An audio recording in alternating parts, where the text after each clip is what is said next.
just not the same.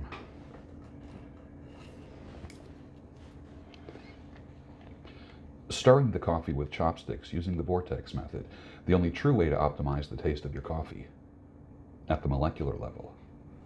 Good morning. Welcome to the Daybreak Show. I am the Sultan. We'll get started, but first, good old-fashioned percolator coffee with frothed cream.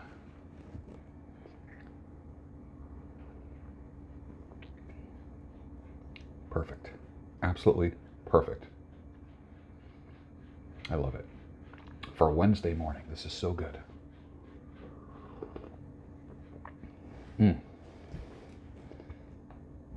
Love just doesn't happen. You need to put the intent towards it. There should be a balance between giving and receiving love. So it is about your choice and actions rather than waiting idly for the magic to occur. Agnieszka.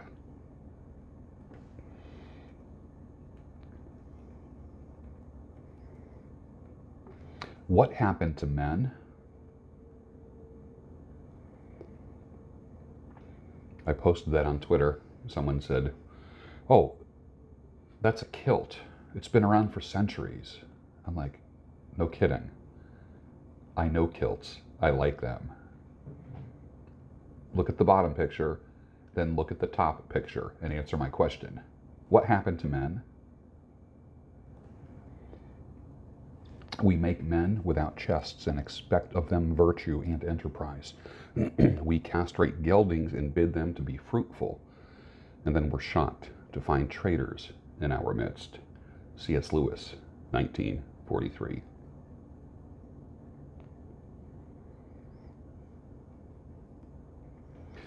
The absolute best things in life are aged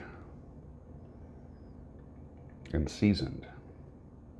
Wine, cheese, whiskey, rum, artwork, classic furniture, and a good woman. You appreciate the years that it represents and everything that went into it, good and not so good. Every taste, touch, smell, and sound is special from things that are aged and seasoned. I just purchased a mid-level power brush for facial exfoliation. There's a warning label that says, "For external use only." Whew. Good thing I read that label because I was going to use it for internal use.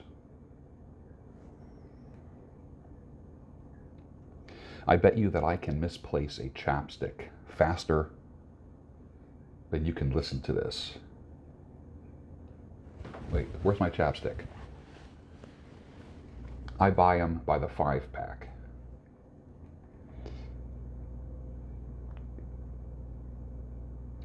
I retweeted Alexander Cortez' girlfriend.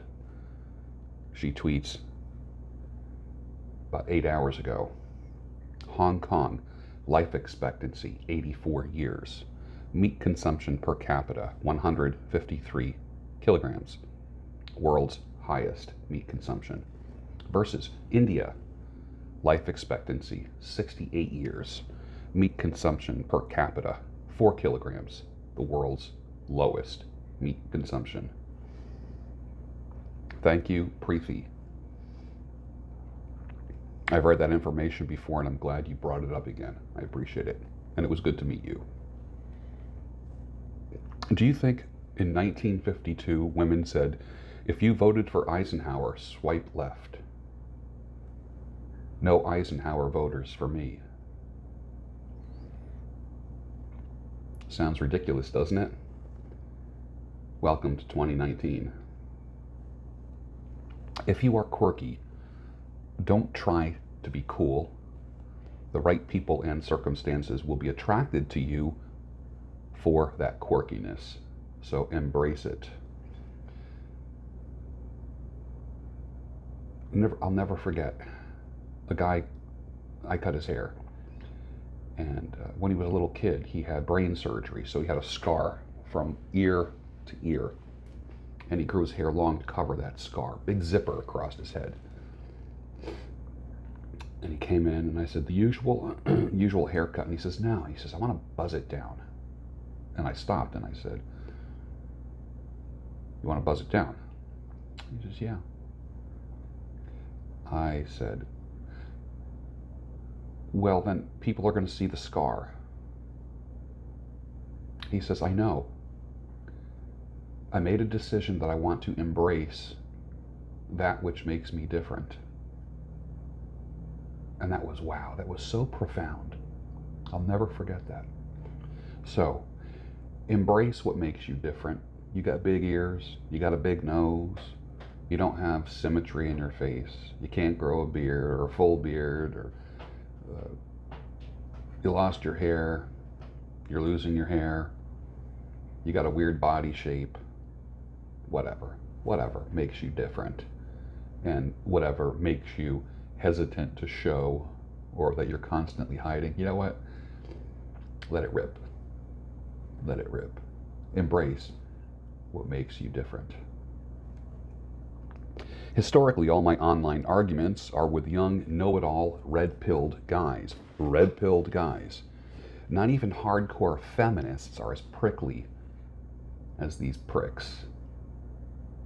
In 20 years, we're going to look back at red-pill guys and think, what a bunch of douchebags. But George, aren't you red-pilled? Yeah, I'm aware. But I'm not putting a label on it. And I'm not running around in a red-pill tribe, red-pilling everybody. Idiots. Just absolute idiots. Typical anti-meat vegan message to me, I'm concerned about your health, George. Then I tell them I'm faster, stronger, and more virile than them at 60 years old. Then their second message is, enjoy your cancer and heart attack. Like I said, it's a cult and an eating disorder. I don't bust your balls. I defend myself. I'll eat meat. I'll enjoy it. I'm going to seek it out. And I'm going to talk about the benefits of it. But I'm not going to put you down because you don't do it. Because I don't belong to a cult and I don't have an eating disorder. I love food and I love flavor. No man ever regretted the beard trim that he didn't do. You get what I'm saying? You want to trim your beard, you'll end up regretting it. Get it trimmed. But no man ever regretted the beard trim that he didn't do. If you think you want to trim or shape your beard, wait a week or two and then revisit it. Do not ever respond to impulse. Why are European leaders hell-bent on fundamentally changing the face of Europe? What the hell is the end goal? Example, in 20 years, Italy will no longer be Italian. That is a fact. My European friends, rise up against the tide that is changing your countries. If I have to be your leader, then so be it. Europe is changing. Maybe the chickens are coming home to roost. I don't know what's happening in Europe. But please, keep your Swedishness. Keep your Italianness. Keep your Germanness. You're changing right now. That's not a good thing. The European Union is not a good thing. And the only thing it was for is for bargaining power and for a little solidarity against Russia. I know exactly what's going on there, but you are changing rapidly. It's happening to the United States, and there is pushback. I challenge you, my brothers and sisters, in Europe, fight back. Your country needs to stay your country. There's people over you that are making decisions for you. Rise up and resist. Thank you. It's a no-brainer for decent people. If you make a commitment to something, you follow through on that thing. That is, if you're decent. You can love a person who has a myriad of flaws but you can still limit your exposure to them in day-to-day life because of the negative effect that they have on you. You don't have to unlove them. You don't have to not love them. Just limit your exposure to them. And for most of you, that means family members. It's unfortunate, isn't it? But let's look at the world the way it is and not how we want it to be. And life becomes so much easier. Finish your coffee, and I'll see you tomorrow on the Daybreak Show, the home of sanity, clarity, and reason.